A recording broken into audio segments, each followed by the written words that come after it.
Assalamualaikum warahmatullahi wabarakatuh. Eh, saya Salma Nur Zahra, NIM F1E1200017 dari ruang 001. Di sini saya akan menjelaskan tentang rancangan sistem informasi antrian puskesmas dari masalah yang telah diberikan. Masalahnya yaitu meningkatnya penyebaran berbagai penyakit yang mengakibatkan penggunaan jasa pelayanan kesehatan di berbagai pusat pelayanan semakin meningkat. Dan hal tersebut yang membuat antrian pada puskesmas ini menjadi menumpuk dan juga kurang efektif dalam melakukan pelayanannya. Maka dari itu, penerapan sistem informasi berbasis web dapat menjadi salah satu jalan keluar dari permasalahan tersebut. Nah, pasien dapat melakukan registrasi secara online dan tanpa perlu datang langsung ke puskesmas untuk melakukan pendaftaran. Kemudian setelah didaftarkan datanya, sistem akan memproses data pasien tersebut dengan melakukan pengurutan nomor antrian dengan metode first in first out atau FIFO. Jadi siapa yang lebih dulu mendaftarkan, itulah yang lebih dulu melakukan antrian. Jadi akan diberitahukan kapan pasien tersebut boleh mulai datang ke puskesmas agar tidak terjadi penumpukan antrian di lokasi puskesmas ini gitu. Namun sistem ini itu hanya pastinya tidak dapat berlaku untuk pelayanan UGD atau IGD atau pelayanan yang bersifat darurat, karena ini yang tadi setelah saya jelaskan bahwa ini adalah sistem yang mengurutkan nomor antrian, dan kalau untuk pelayanan yang bersifat darurat itu kan tidak bisa menunggu ya. Selanjutnya saya akan menjelaskan prosedur sistemnya. Prosedur sistemnya itu seperti ini. Yang pertama, pasien melakukan registrasi atau login kalau jika sudah memiliki akun. Lalu nanti data dari pasien ini akan tersimpan di sistem antrian. Maka pada sistem antrian itu akan mengikuti prosedur first in first out. Yang pertama daftar adalah yang akan diantrikan pertama datanya. Kemudian setelah sistem setelah datanya masuk antrian, maka pasien dapat melakukan menerima nomor antrian yang telah diatur oleh sistem tadi.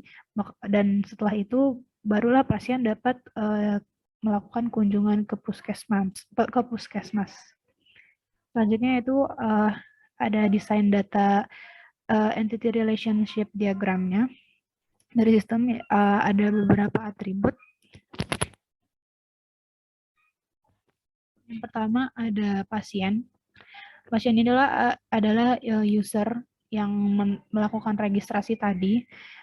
Pada tabel user ini ada beberapa atribut, yaitu ID pasien, nama pasien, jenis kelamin, alamat pasien, tanggal lahir, jenis spesialis, username, dan seterusnya. Kemudian pasien ini memiliki hubungan dengan tabel registrasi, yaitu melakukan registrasi. Dan registrasi ini kemudian tadi akan diolah tadi datanya sesuai jadwal milik dokter. Dan dokter ini adalah membidangi beberapa spesialis. Nah, dari jadwal tadi ini diproses untuk dijadikan nomor antrian yang nantinya akan diinformasikan kembali kepada pasien. Oke, jadi ini adalah penjelasan desain data IRD-nya. Pada yang pertama itu adalah pada tabel pasien. Pada tabel pasien ada 11 atribut. Yang pertama itu ID pasien dengan tipe data varchar, panjang karakternya 10, dan ini adalah yang dijadikan sebagai primary key-nya. Nah, ID pasien ini adalah ID masing-masing pasien yang telah melakukan registrasi, yang nantinya akan diolah data dari ID-nya ini untuk diantrikan nomornya. Yang selanjutnya itu nama pasien, memiliki tipe data varchar, yang panjang karakternya yaitu 30, dan nama ini diisi dengan nama pasien pemilik akun tersebut yang melakukan registrasi tadi. Selanjutnya itu ada jenis kelamin dari pasien, alamat pasien, tanggal lahir, dan jenis spesialis. Jenis spesialis ini adalah sebenarnya ini adalah keluhan pasien yang misalkan dia menderita sakit gigi, maka dia akan memilih jenis spesialis poligigi. Jadi ini jenis spesialis yang ingin dikunjungi oleh pasien. Selanjutnya ada username dari pasien di akun yang telah diregistrasi tadi. Kemudian ada password. Kemudian ada ID registrasi. Ini adalah ID hasil registrasi akun pasien pada tabel registrasi. Ini menjadi foreign key. Dan yang selanjutnya ada nomor antrian. Nomor antrian pasien ini adalah yang menghubungkan antara tabel pasien dengan tabel antrian. Selanjutnya ada tabel registrasi. Ada 3 atribut di sini, yaitu ID registrasi, di mana ID ini adalah ID hasil registrasi dari akun pasien. Dan ini adalah menjadi primary key pada tabel ini. Selanjutnya ada ID pasien. ID pasien yang telah dari tabel pasien tadi yang menjadi foreign key di tabel ini. Kemudian ada ID jadwal yang terhubung pada registrasi.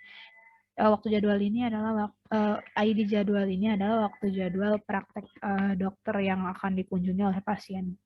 Selanjutnya ada tabel jadwal. Pada tabel jadwal ini ada 2 atribut, yaitu ID jadwal praktek dokter, dan juga ID dokter yang melakukan pada waktu tersebut.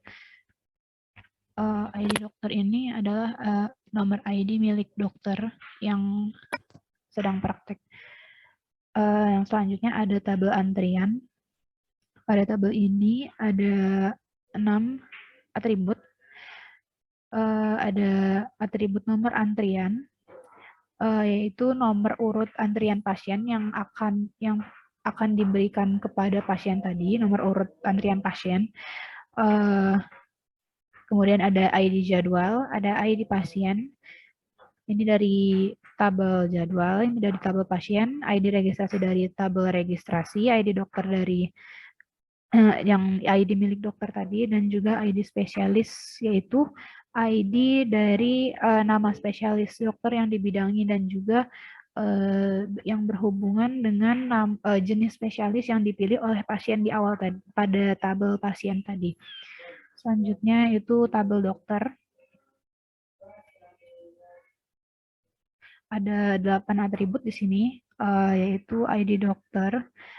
Ini adalah ID milik dokter yang sedang praktek. Ya, ini menjadi primary key pada tabel ini. Kemudian ada nama dokter, ada alamat dokter, ID spesialis, username, password, status dokter ini adalah apakah sedang aktif atau tidak. Kemudian ada ID jadwal yang diambil dari tabel jadwal tadi. Selanjutnya itu tabel spesialis. Tabel spesialis ini hanya berhubungan dengan tabel dokter, karena ini adalah yang menjelaskan dokter ini membidangi spesialis apa gitu, untuk yang kemudian nanti akan dipilih oleh pasien. Tabel ini ada 2 atribut, yaitu ID spesialis dan jenis spesialis. Selanjutnya ini adalah desain interface website.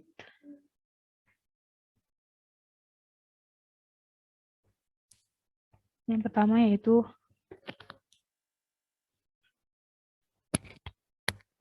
bagian beranda website.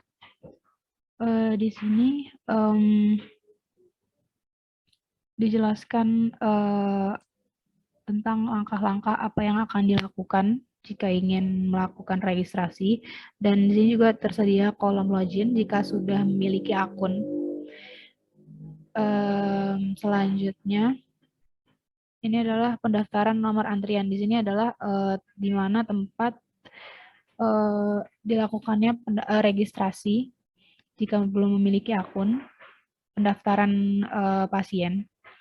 Dan di sini juga diberikan informasi nomor antrian yang sedang berlangsung sekarang.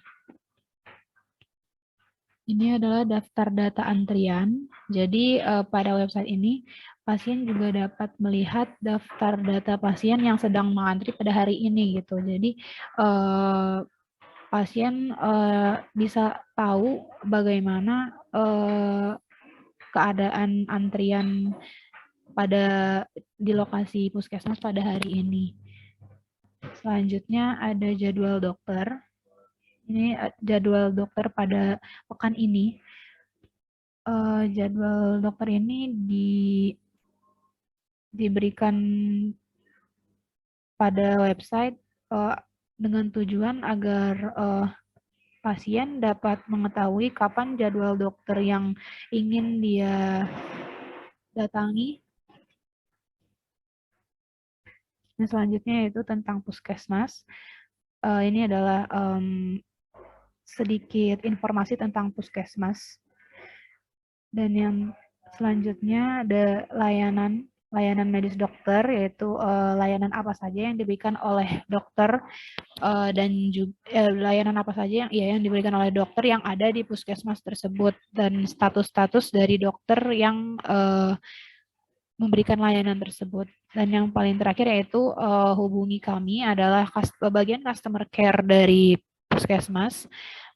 Di sini pasien dapat memberikan kritik dan saran dan serta pesan kepada pelayanan yang telah diberikan oleh puskesmas, untuk dengan tujuan untuk sebagai masukan agar kedepannya puskesmas itu dapat berjalan lebih baik lagi. Mungkin itu saja penjelasan dari saya. Mohon maaf atas kekurangannya. Wassalamualaikum warahmatullahi wabarakatuh.